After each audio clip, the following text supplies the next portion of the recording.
মহেন্দ্র সিং ধোনি শুধু একটা নাম নয়, একটা emotion.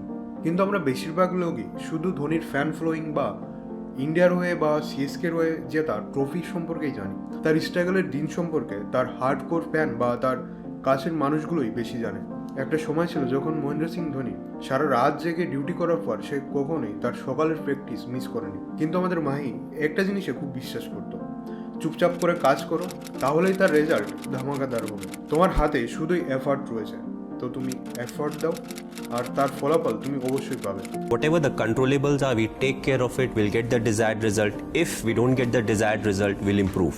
No excuse, no show off. আমরা ধোনির জীবন থেকে একটা জিনিস বিশেষ করে শিখতে পারি, জীবনে বড় কিছু হতে গেলে স্ট্রং ব্যাকগ্রাউন্ড থেকে আসতে হবে এর কোনোই প্রয়োজন নেই।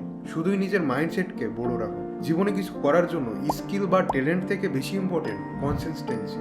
ধোনির জীবন থেকে বেস্ট যে জিনিস আমরা শিখতে পাই সেটি হলো লেজেন্ড বানকে মাত খেলো, লেজেন্ড বাননে কে লিয়ে খেলো।